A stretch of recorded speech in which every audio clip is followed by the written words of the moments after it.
Disclaimer: this is an audiobook recording performed for entertainment purposes through fair use. I do not claim any of the text to be mine or to be written by me. This is Twilight, written by Stephanie Meyer. I never given much thought to how I would die, though I had had reason enough in the last few months. But even if I had, I would not have imagined it like this. I stared without breathing across the long room into the dark eyes of the hunter, and he looked pleasantly back at me. Surely it was a good way to die in the place of someone else, someone I loved, noble even. That ought to count for something. I knew that if I'd never gone to Forks, I wouldn't be facing death by now. But terrified as I was, I couldn't bring myself to regret the decision. When life offers you a dream so far beyond any of your expectations, it's not reasonable to grieve when it comes to an end. The hunter smiled in a friendly way as he sauntered forward to kill me. Chapter 1. First Sight. My mother drove me to the airport with the windows rolled down. It was 75 degrees in Phoenix, the sky a perfect cloudless blue. I was wearing my favorite shirt, sleeveless, white eyelet lace. I was wearing it as a farewell gesture. My carry-on item was a parka. In the Olympic Peninsula of northwest Washington state, a small town named Forks exists under a near-constant cover of clouds. It rains on the inconsensual town more than any other place in the United States of America. It was from this town and its gloomy, omnipresent shade that my mother escaped with me when I was only a few months old. It was this town that I had been compelled to spend a month every summer when I was 14. That was the year I finally put my foot down. These past 3 summers, my dad, Charlie, vacationed with me in California for 2 weeks instead. It was to Forks that I now exiled myself, an action that I took with great horror. I detested Forks. I loved Phoenix. I loved the sun and the blistering heat. I loved the vigorous, sprawling city. "Bella," my mom said to me, the last of 1,000 times before I got on the plane, "you don't have to do this." My mom looks at me, except with short hair and laugh lines. I felt a spasm of panic as I stared into her wild, childlike eyes. How could I leave my loving, erratic, harebrained mother to fend for herself? Of course she had Phil now, so the bills would probably get paid. There would be food in the refrigerator, gas in her car, and someone to call when she got lost, but still. "I want to go," I lied. I'd always been a bad liar, but I'd been saying this lie so frequently lately that it sounded almost convincing now. "Tell Charlie I said hi." "I will. I'll see you soon," she insisted. "You can come home whenever you want. I'll be right back as soon as you need me." But I could see the sacrifice in her eyes, behind the promise. "Don't worry about me," I urged. It'll be great. "I love you, Mom." She hugged me tightly for a minute, and then I got on the plane, and she was gone. It was a 4-hour flight from Phoenix to Seattle. Another hour in a small plane up to Port Angeles, and then another hour drive back down to Forks. Flying doesn't bother me. The hour in the car with Charlie, though, I was a little worried about. Charlie had really been fairly nice about the whole thing. He seemed genuinely pleased that I was coming to live with him for the first time with any degree of permanence. He had already gotten me registered for high school and was going to help me get a car. But it was sure to be awkward with Charlie. Neither of us was what anyone would call verbose, and I didn't know what there was to say regardless. I knew he was more than a little confused by my decision. Like my mother before me, I hadn't made a secret of my distaste for Forks. When I landed in Port Angeles, it was raining. I didn't see it as an omen, just unavoidable. I'd already said my goodbyes to the sun. Charlie was waiting for me at the cruiser. This I was expecting too. Charlie is Police Chief Swan to the good people of Forks. My primary motivation behind buying a car, despite the scarcity of my funds, was that I refused to be driven around town in a car with red and blue lights on top. Nothing slows down traffic like a cop.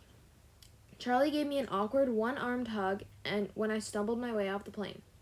"It's good to see you, Bells," he said, smiling as he automatically caught and steadied me. "You haven't changed much. How's Renee?" "Mom's fine. It's good to see you too, Dad." I wasn't allowed to call him Charlie to his face. I had only a few bags. Most of my Arizona clothes were too permeable for Washington.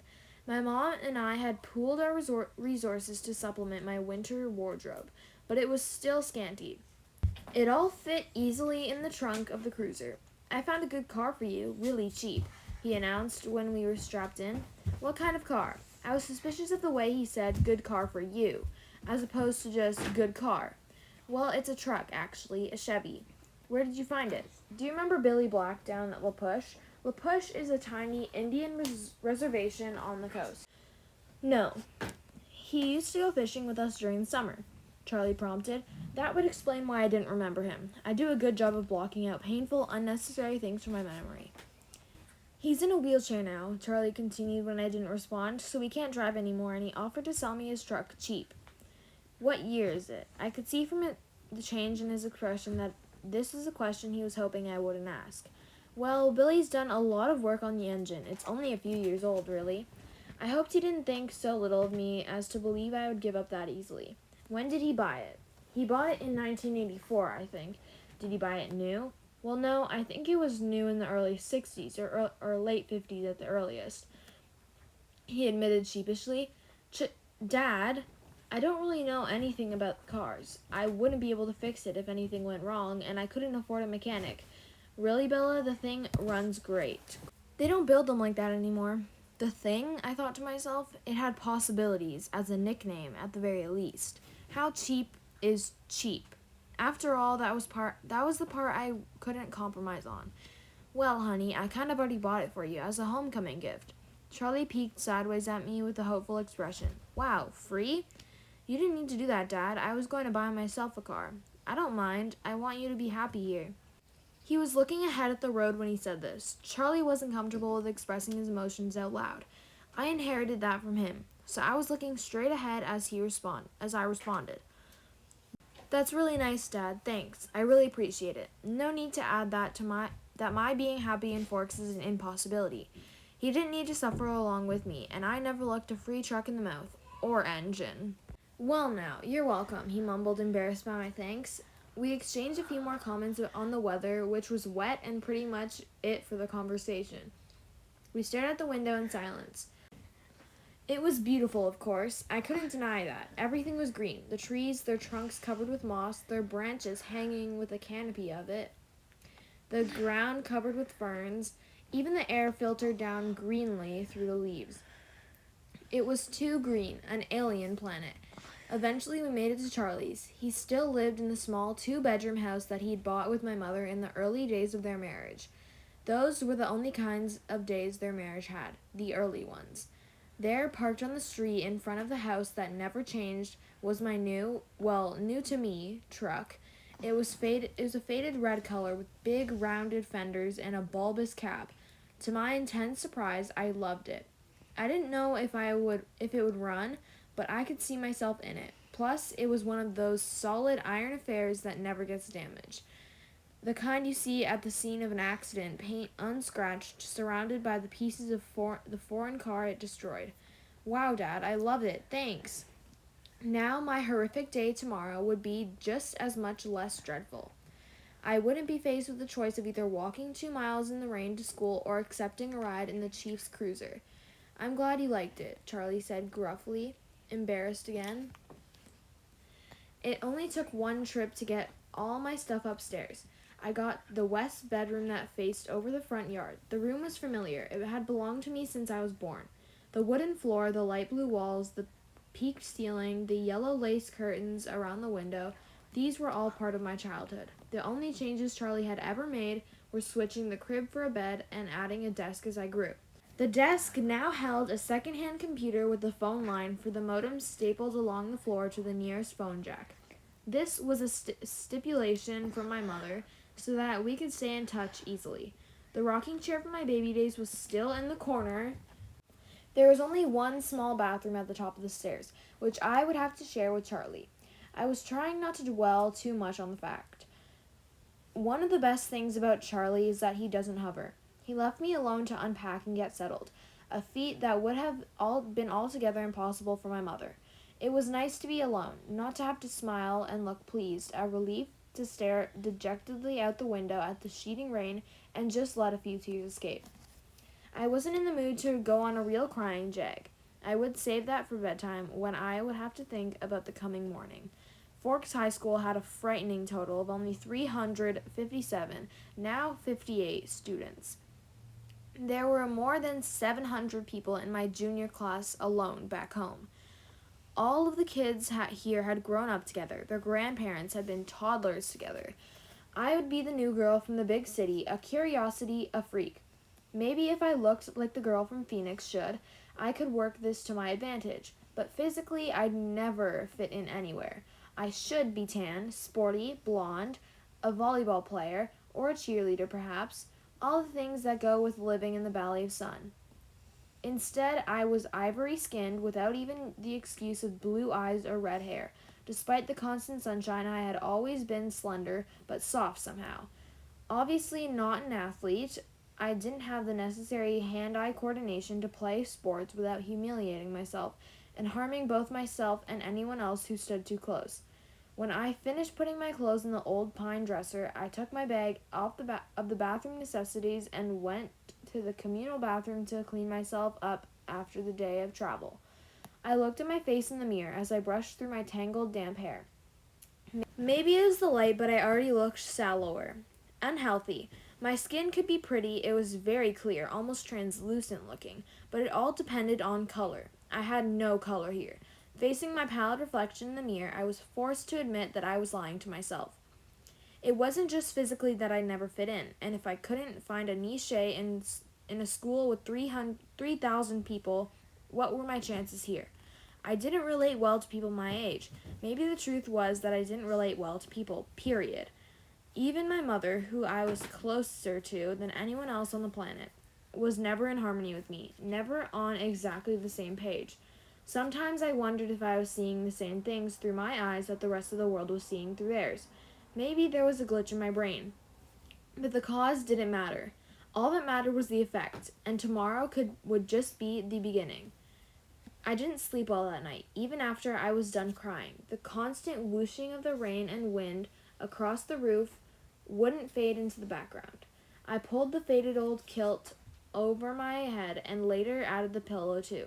But I couldn't fall asleep until after midnight, when the rain finally settled into a quieter drizzle. Thick fog was all I could see out my window in the morning, and I could feel the claustrophobia creeping up on me. You could never see the sky here. It was like a cage. Breakfast with Charlie was a quiet event. He wished me good luck at school. I thanked him, knowing his hope was wasted. Good luck tended to avoid me. Charlie left first off to the police station. That was his wife and family. After he left, I sat at the old square oak table in one of the 3 unmatching chairs and examined his small kitchen.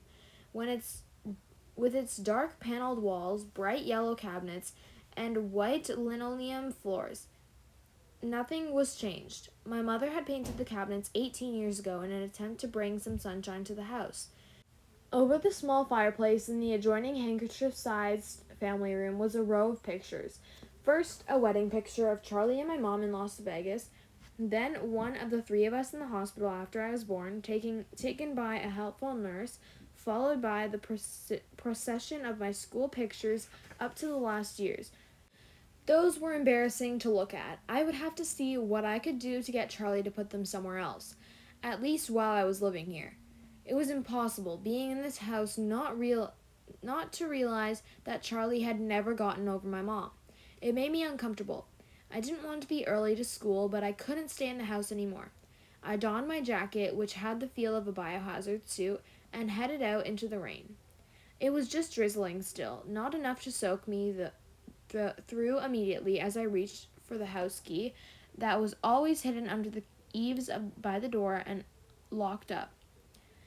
The sloshing of my new waterproof boots was unnerving. I missed the normal crunch of gravel as I walked.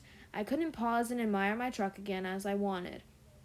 I was in a hurry to get out of the misty wet that swirled around my head and clung in my hair under my hood.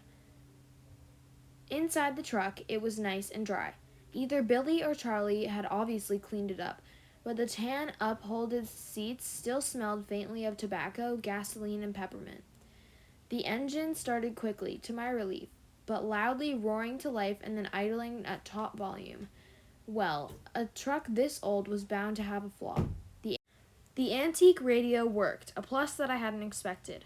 Finding the school wasn't difficult, though I'd never been there before. The school was, like most other things, just off the highway.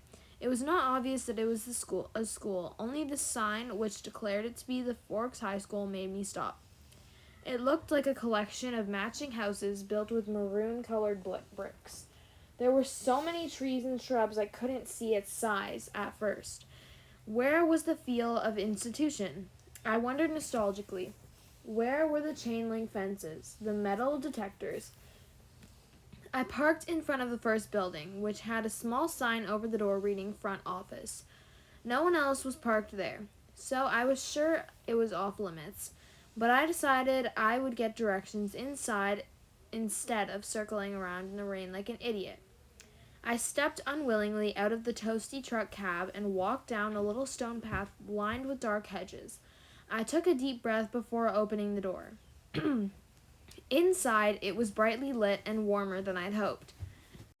The office was small, a little waiting area with padded folding chairs, orange-flecked commercial carpet, notices and awards cluttering the walls. A big clock ticking loudly. Plants grew everywhere in large plastic pots, as if there wasn't enough greenery outside. The room was cut in half by a long counter, cluttered with wire baskets full of papers and brightly colored flyers, taped to its front. There were 3 desks behind the counter, one of which was managed by a large red-haired woman wearing glasses. She was wearing a purple t-shirt, which immediately made me feel overdressed. The red-haired woman looked up. "Can I help you?" "I'm Isabella Swan," I informed her, and saw the immediate awareness light her eyes. I was expected a topic of gossip, no doubt. Daughter of the chief's flighty ex-wife, come home at last. "Of course," she said. She dug through a precautiously stacked pile of documents on her desk until she found the one she was looking for. "I have your schedule right here, and a map of the school." She brought several sheets to the counter to show me. She went through my classes for me, highlighting the best route to each on the map, and gave me a slip to have each teacher sign which I was to bring at the end of the day. She smiled at me and hoped, like Charlie, that I would like it here in Forks. I smiled back as convincingly as I could. When I went back out to my truck, other students were starting to arrive. I drove around the school following the line of traffic. I was glad to see that most of the cars were older like mine, nothing flashy. At home, I lived in one of the fewer lower income neighborhoods that were included in the Paradise Valley district. It was common to see a new Mercedes or Porsche in the student lot. The nicest car here was a shiny Volvo, and it stood out still. I cut the engine as soon as I was in a spot so that the thunderous volume wouldn't draw attention to me. I looked at the map in the truck, trying to memorize it now. Hopefully, I wouldn't have to walk around with it stuck in front of my nose all day. I stuffed everything into my bag, slung the strap over my shoulder, and sucked in a huge breath. "I can do this," I lied to myself feebly. No one was going to bite me. I finally exhaled and stepped out of the truck. I kept my face pulled back into my hood as I walked to the sidewalk crowded with teenagers. My plain black jacket didn't stand out. I noticed with relief. Once I got around the cafeteria, Building 3 was easy to spot. A large black 3 was painted on a white square on the east corner. I felt my breathing gradually creeping towards hyperventilation as I approached the door. I tried holding my breath as I followed 2 unisex raincoats through the door. The classroom was small. The people in front of me stopped just inside the door to hang up their coats on a long row of hooks. I copied them. There were 2 girls, one a porcelain-colored blonde, the other also pale with light brown hair. At least my skin wouldn't be a standout here. I took the slip up to the teacher, a tall, balding man whose desk had a nameplate identifying him as Mr. Mason. He gawked at me when he saw my name. Not an encouraging response, and of course I flushed tomato red. But at least he sent me to an empty desk at the back without introducing me to the class. It was harder for my new classmates to stare at me in the back, but somehow they managed. I kept my eyes down on the reading list that the teacher had given me. It was fairly basic. Bronte, Shakespeare, Chaucer, Faulkner. I'd already read everything.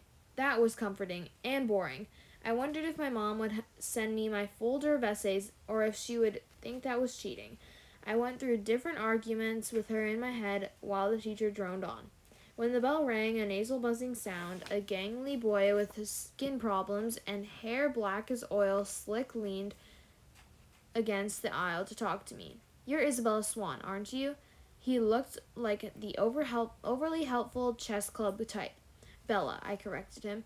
Everyone within a 3-seat radius turned to look at me. "Where's your next class?" he asked. I had to check my bag. Government with Jefferson in Building 6. There was nowhere to look without meeting curious eyes. "I'm heading toward Building 4. I could show you the way." "Definitely over-helpful. I'm Eric," he added. I smiled tentatively. "Thanks." We got our jackets and headed out into the rain, which had picked up.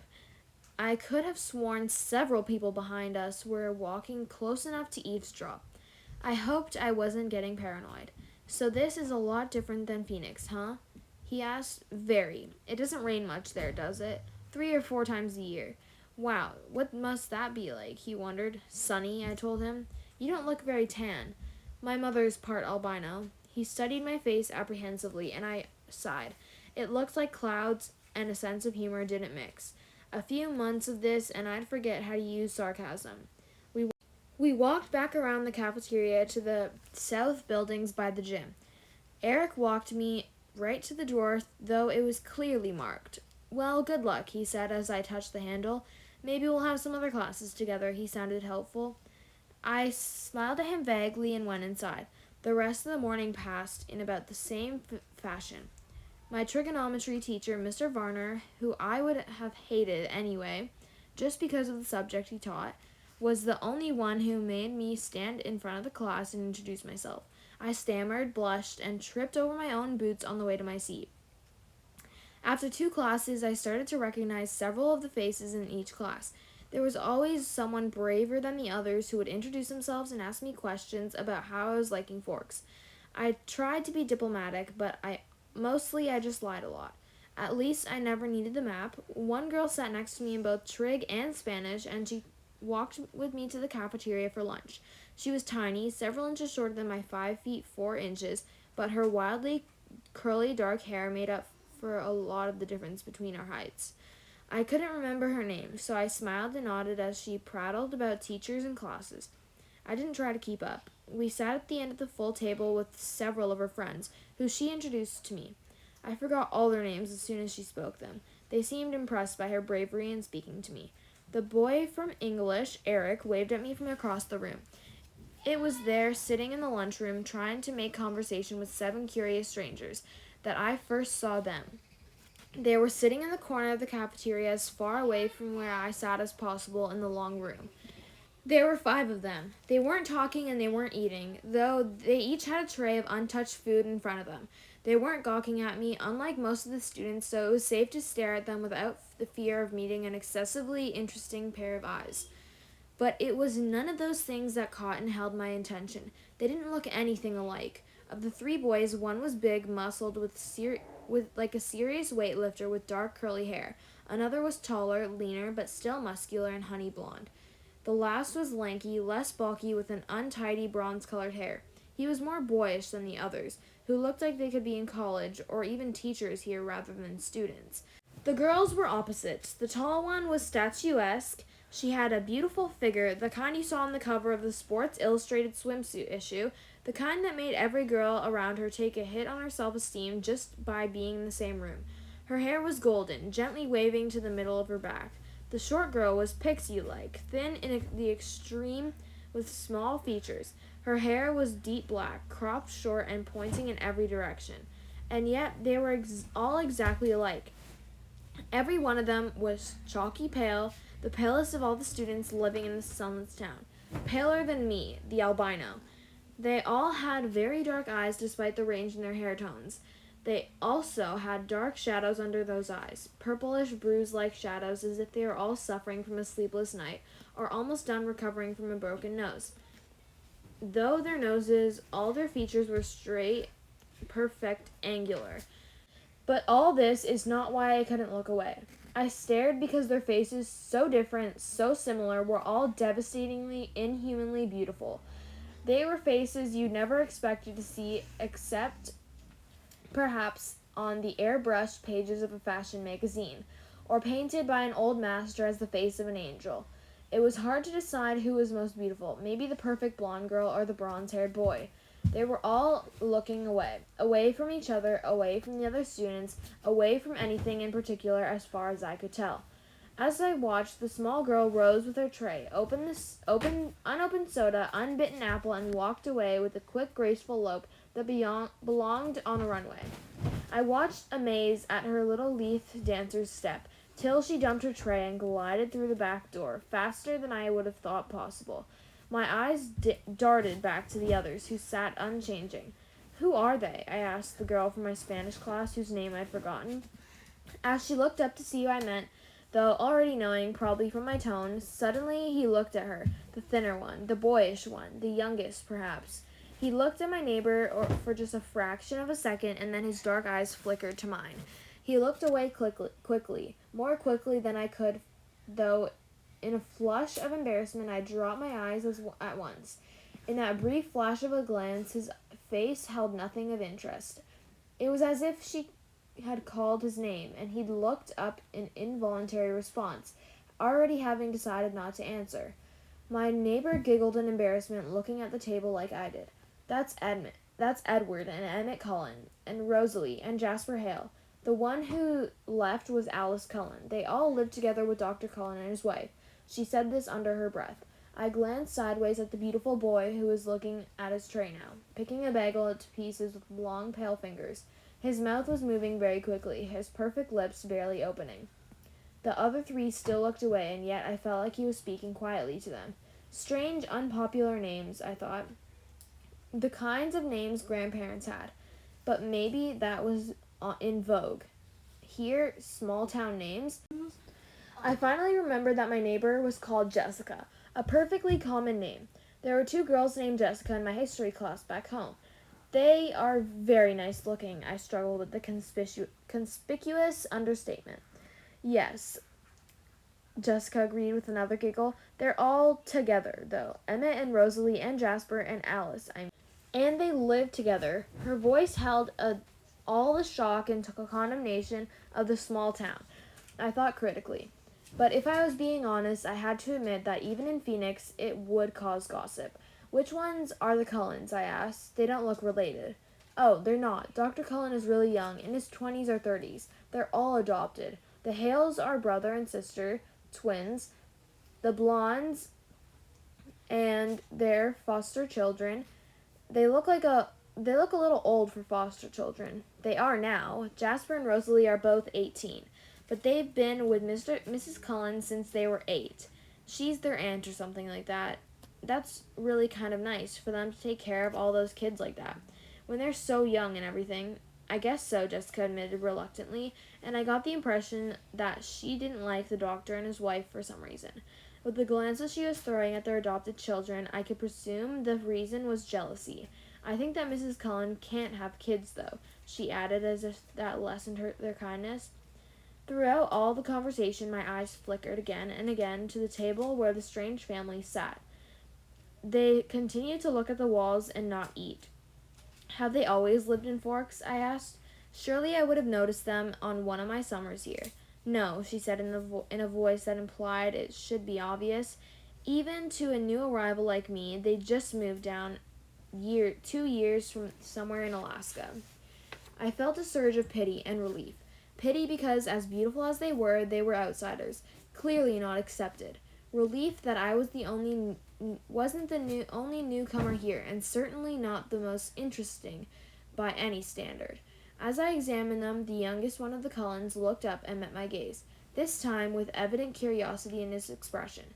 As I looked swiftly away, it seemed to me that his glance held some kind of unmet expectation. "Which one is the boy with the reddish-brown hair?" I asked. I peeked at him from the corner of my eye, and he was still staring at me, but not gawking like the other students had today. He had slightly frustrated expression. I looked down again. "That's Edward. He's gorgeous, of course, but don't waste your time. He doesn't date. Apparently none of the girls here are good-looking enough for him." She sniffed. A clear case of sour grapes. I wondered when he'd turned her down. I bit my lip to hide my smile, then I glanced at him again. His face was turned away, but I thought his cheek appeared lifted, as if he were smiling too. After a few more minutes, the four of them left the table together. They were noticeably graceful, even the big, brawny one. It was unsettling to watch. The one named Edward didn't look at me again. I sat at the table with Jessica and our friends longer than I would have if I'd been sitting alone. I was anxious not to be late for my class on the first day. One of my new acquaintances, who considerately reminded me that her name was Angela, had biology 2 with me the next hour. We walked to class together in silence. She was shy too. When we entered the classroom, Angela went to sit at a black-topped lab table exactly like the ones I was used to. She already had a neighbor. In fact, all the tables were filled but one, next to the center aisle. I recognized Edward Cullen by his unusual hair, sitting next to that single open seat. As I walked down the aisle to introduce myself to the teacher and get my slip signed, I watched him surreptitiously. Just as I passed, he suddenly went rigid in his seat. He stared at me, meeting his eyes with the strangest expression on his face. It was hostile, furious. I looked away quickly, shocked, going red again. I stumbled over a book in the walkway, and I had to catch myself on the edge of the table. The girl sitting there giggled. I'd noticed that his eyes were black, coal black. Mr. Banners signed my slip and handed me back a book with no nonsense about introductions. I could tell we were going to get along. Of course, we had no choice but to send me to the one open seat in the middle of the room. I kept my eyes down as I went to sit by him, bewildered by the antagonistic stare he'd given me. I didn't look up as I set my book on the table and took my seat, but I saw his posture change from the corner of my eye. He was leaning away from me, sitting on the extreme edge of his chair, and averting his face like he smelled something bad. Inconspicuously, I sniffed my hair. It smelled like strawberries, the scent of my favorite shampoo. It seemed an innocent enough odor. I let my hair fall over my right shoulder, making a dark curtain between us, and tried to pay attention to the teacher. Unfortunately, the lecture was on cellular anatomy, something I'd already studied. I took notes carefully anyway, always looking down. I couldn't stop myself from peeking occasionally through the screen of my hair at the strange boy next to me. During the whole class, he never relaxed his stiff position on the edge of his chair, sitting as far from me as possible. I could see his hand on his left leg was clenched into a fist, tendons standing out under his pale skin. This, too, he never relaxed. He had the long sleeves of his white shirt pushed up to his elbows, and his forearm was surprisingly hard and muscular beneath the light skin. He wasn't nearly as slight as he looked next to the burly brother. The class seemed to drag on longer than the others. Was it because the day was finally coming to a close, or because I was waiting for his tight fist to loosen? It never did. He continued to sit so still it looked like he wasn't breathing. What was wrong with him? Was this the normal behavior? I questioned my judgment on Jessica's bitterness at lunch today. Maybe she was not as resentful as I thought. It couldn't have anything to do with me. He didn't know me from Eve.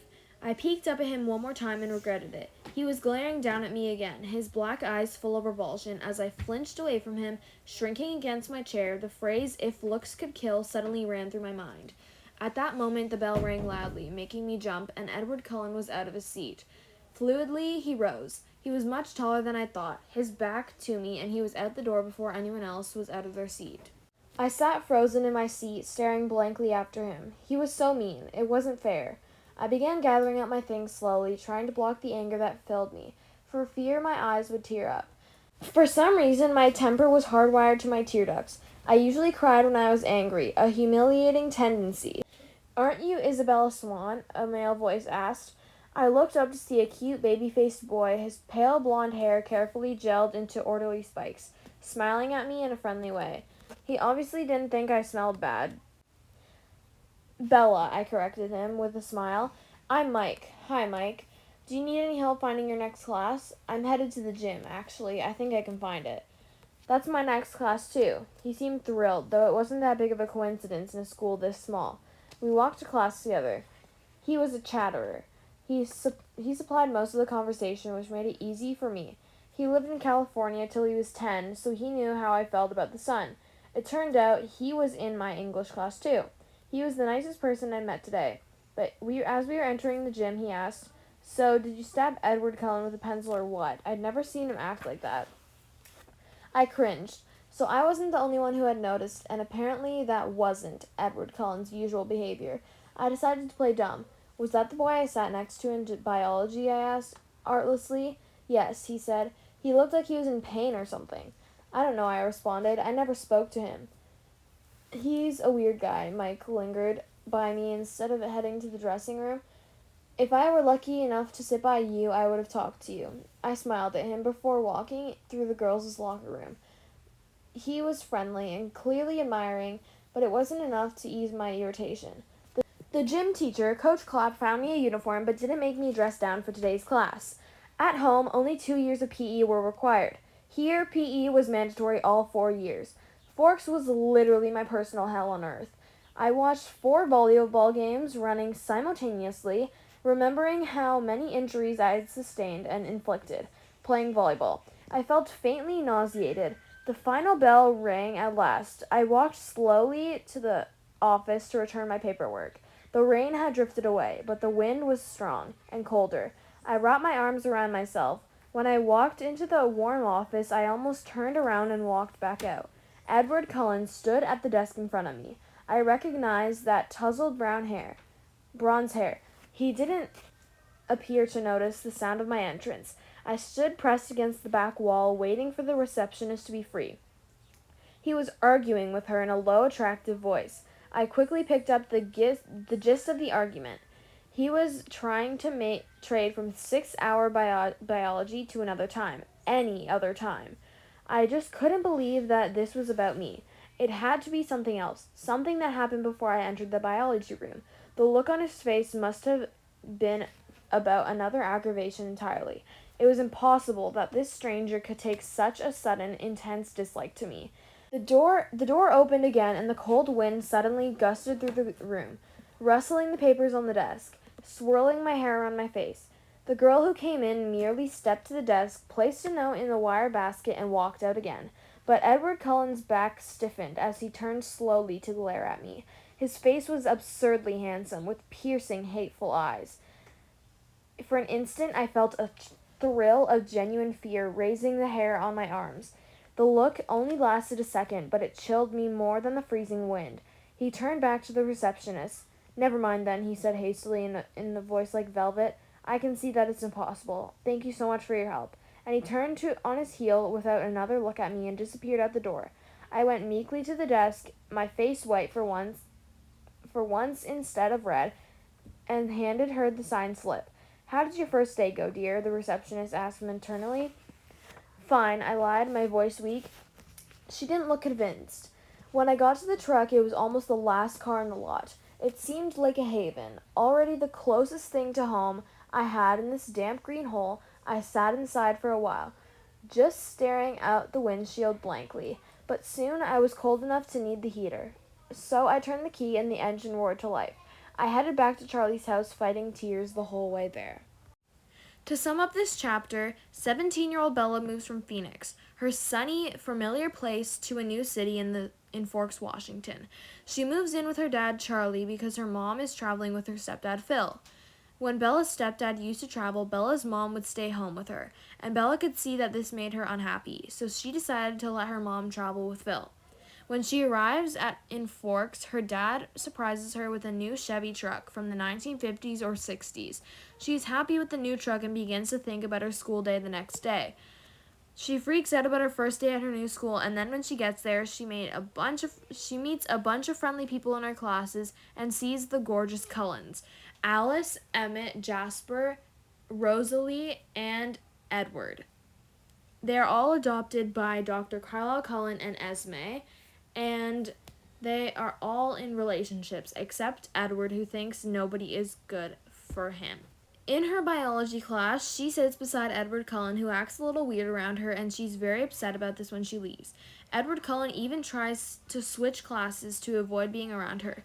She doesn't know why he's doing this, but stay tuned to find out. Make sure to stay tuned because every other day I'm going to be posting one chapter of the Twilight novel. It's going to be a whole series of the Twilight audiobook, so make sure to subscribe and turn on post notifications so that you never miss one of these videos, and make sure to check out our Hunger Games audiobook. And make sure that you comment down below any books that you would like us to read. Bye guys, and hope to see you on the next chapter of Twilight. If you haven't already watched the movies, I would recommend reading the book before watching the movie. The movie is only available on Netflix for free, but it is also available on Amazon Prime and you can pay for it.